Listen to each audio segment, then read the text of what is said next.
नमस्कार दोस्तों, मैं हूं आंचल सिंह और आप देख रहे हैं द भारत शो।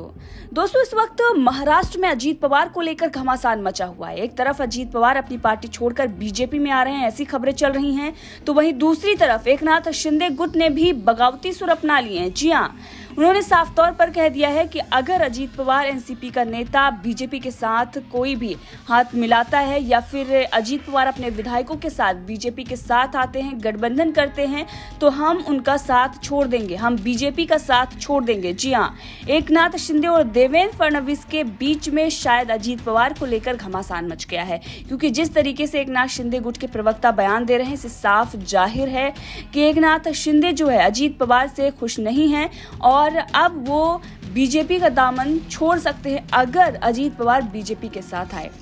पिछले काफी दिनों से ये खबरें चल रही थी कि अजीत पवार 40 विधायकों के साथ बीजेपी में आएंगे, लेकिन जब उन्होंने ट्विटर से एनसीपी का झंडा उतारा तो उसके बाद इन खबरों को और भी ज्यादा हवा मिलने लगी। वहीं संजय राउत चाहे सामना में हो या मीडिया में आकर लगातार बयानबाजी कर रहे हैं कि बीजेपी डरा धमका रही है, बीजेपी जो है वो ईडी और सीबीआई के जरिए पवार पर प्रेशर बना रही है।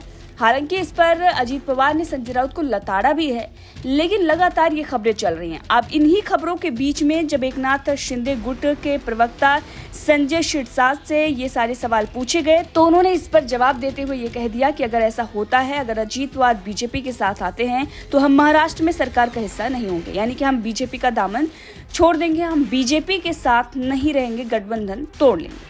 हालांकि शिरसाट ने मंगलवार को यह बयान दिया था और कहा था कि मुझे ऐसा लगता है कि एनसीपी बीजेपी के साथ हाथ नहीं मिलाएगी। इसके साथ ही शिरसाट ने यह भी कहा है कि एनसीपी वही पार्टी है जो धोखा देती है, हम एनसीपी के साथ मिलकर शासन नहीं करेंगे। इसके साथ ही उसने ये भी कहा कि जब उद्धव ठाकरे ने एनसीपी और कांग्रेस के साथ गठबंधन किया था तो हिंदुत्व की जो विचारधारा थी उस पर सवाल खड़ा हुआ था और जनता ने उसे स्वीकार नहीं किया था। अगर बीजेपी एनसीपी के साथ गठबंधन करती है तो ये भी अच्छा नहीं होगा। अब इसी बीच आपको बता दें कि एक तरफ एकनाथ शिंदे गुट के जो प्रवक्ता हैं वो तो बयानबाजी कर ही रहे हैं, दूसरी तरफ संजय राउत और अजीत पवार के बीच में भी एक जुबानी जंग जो है वो छिड़ गई है। अब ये जुबानी जंग इसलिए तेज हुई है क्योंकि संजय राउत लगातार अजीत पवार, शरद पवार को लेकर बयानबाजी कर रहे थे। संजय राउत ये कह रहे थे कि ईडी और सीबीआई से डराया धमकाया जा रहा है, पवार और उनके परिवार पर प्रेशर बनाया जा रहा है, जिसके चलते शरद पवार ने उद्धव ठाकरे से जब बैठक हुई तो उन्होंने कह दिया कि मैं तो एनसीपी में रहूंगा, जिसे व्यक्तिगत तौर पर जाना है वो जा सकता है। साफ तौर पर ये इशारा जो था वो अजीत पवार के लिए था।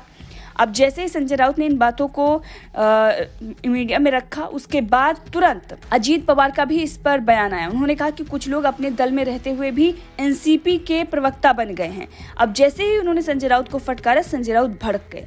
संजय राउत ने यह कह दिया कि मैं किसी के बाप से नहीं डरता। इसके साथ ही उन्होंने कहा कि मैं सिर्फ पवार की सुनता हूँ। अब संजय राउत जो बौखलाहट दिखा रहे हैं ये साफ तौर पर अजीत पवार के बयान के बाद ही आई है। तो महाराष्ट्र में एक तरफ बीजेपी और एकनाथ शिंदे गुट में जो है वो खींचतान तो हो ही रही है, लेकिन दूसरी तरफ महाविकास आघाड़ी में भी सब कुछ ठीक नहीं चल रहा है। एनसीपी और उद्धव ठाकरे गुट एक दूसरे के आमने सामने आ गया है। पिछले दिनों शरद पवार और अजीत पवार जिस तरीके से प्रधानमंत्री नरेंद्र मोदी के समर्थन में खड़े रहे और विपक्ष के मुद्दों की जो हवा निकाल रहे थे, उसे साफ जाहिर था कि उद्धव ठाकरे और कांग्रेस खुश नहीं है और इसीलिए वो लगातार सवाल खड़े कर रहे थे।